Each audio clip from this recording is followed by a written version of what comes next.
An earlier episode of Tales from the IE dealt with the years rock legend Frank Zappa resided in the Inland Empire. From 1960 to 1965, he lived locally, mostly in the cities of Ontario and Cucamonga.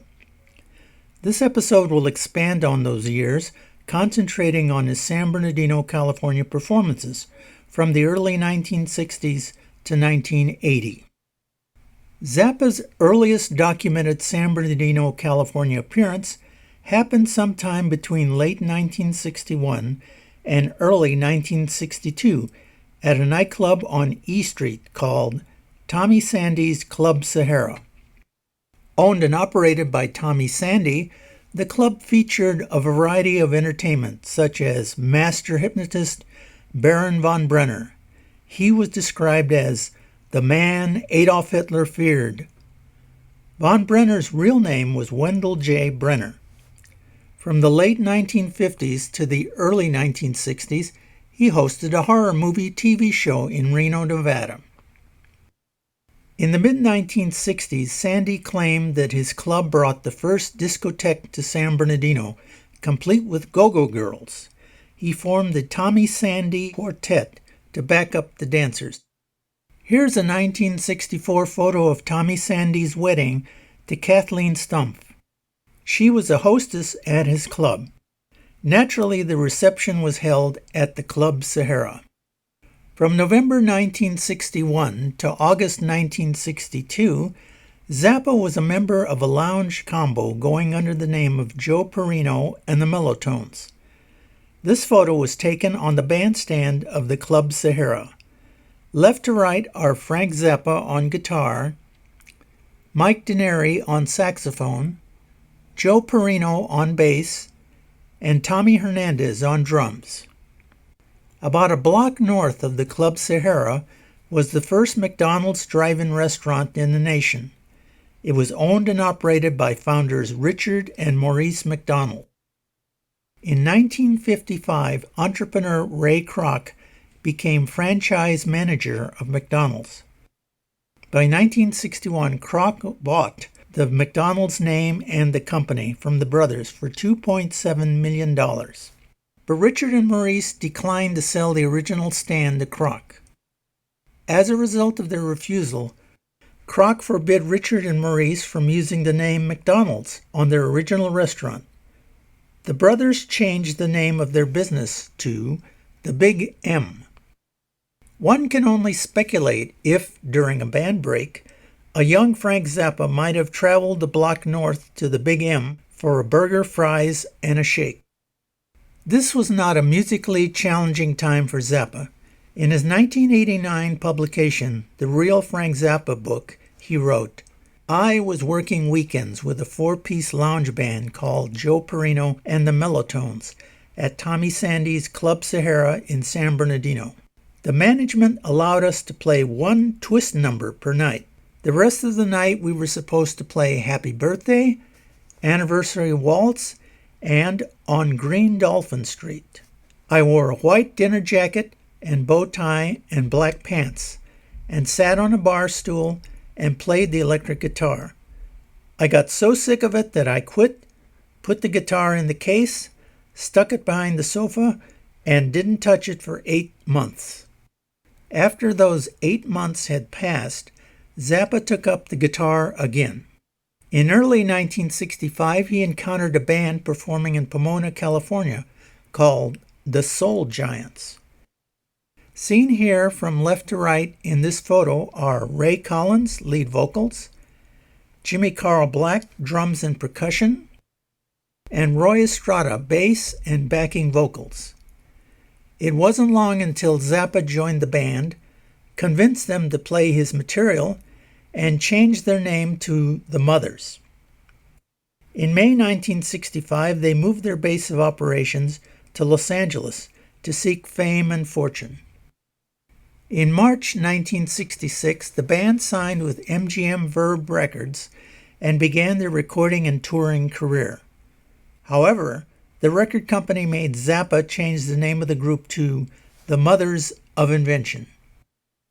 Zappa and his band of mothers returned to the Inland Empire on May 31st, 1968. They headlined a concert at the Swing Auditorium in San Bernardino, California. The opening group was LA band Sweetwater. Not much else is known about this concert, as no reviews or recordings have surfaced. I recall hearing an ad for the concert played on San Bernardino AM radio station KMEN. The Mothers' tune Wowie Zowie was played in the background. Wowie Zowie, your love's a treat. Wowie Zowie, you can't. This was quite possibly the only time Frank Zappa music was heard on the station, with the exception of when they played the single The Big Surfer as performed by KMEN DJ Brian Lord. The 1963 release was written, arranged, and produced by Zappa. It was recorded at PAL Studios in Cucamonga, California. Here comes the Big Surfer! Man, look at Woody. That's a sharp Woody. On April 5th, 1980, Frank Zappa returned to play the Swing Auditorium in San Bernardino. KLOS, in coordination with Avalon Attractions, is pleased to announce Zappa, the best, the biggest musical show of the season. Sounds you never dreamed of hearing in a concert hall, brought to life in a way no other group has dared to try. Zappa, the best. Don't miss Frank Zappa tomorrow night at the Los Angeles Sports Arena. And you can see Frank Zappa at the Swing Auditorium in San Bernardino tonight. Zappa opened the concert with an extended guitar solo instrumental entitled Watermelon in Easter Hay. He then stepped up to the microphone and said, Hi. Welcome to the show. As you know, we haven't been here for about 11 or 12 years, and they still got the same ugly decorations up in the ceiling. Well, that's progress. The ugly decorations Zappa referenced were the silver tinsel that was hanging from the ceiling of the Swing Auditorium. The tinsel can be seen in this photo, taken when the building was set up for a 1950s roller derby game.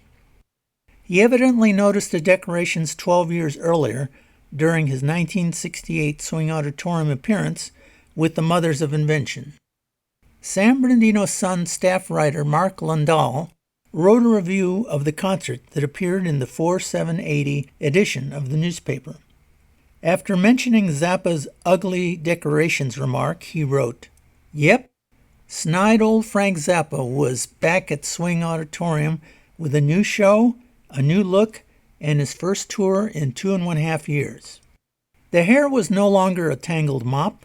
A recent haircut took care of that. But the droopy mustache, droll humor, and instrumental finesse remained. It's wise to expect the unexpected at a Zappa concert, and Saturday night that meant no oldies, no Dynamo Hum, no Peaches and Regalia, and gasp, no San Bernardino. Instead, nearly all of Zappa's 2-hour-plus show was devoted to new, unreleased material. A few selections from Joe's Garage, the instrumental Black Napkins, disco hit Dancing Fool, as well as a cover of Tony Allen's Night Owl, were added for good measure. But for the rest of the evening, it was a medley of the unknown. Instrumentals did not play a major part at this concert. The new material was vocal intensive, with black singers Ike Willis and Ray White taking most of the parts. As always, offbeat subjects and blue humor was the order of business. Some of the topics covered Coneheads, Dumbo, suicide, and TV preachers. Actually, the reviewer misidentified one of the subjects as Dumbo instead of Jumbo. Some of the songs, Charlie's Enormous Mouth, Beauty Knows No Pain, Heavenly Bank Account, and Harder Than Your Husband.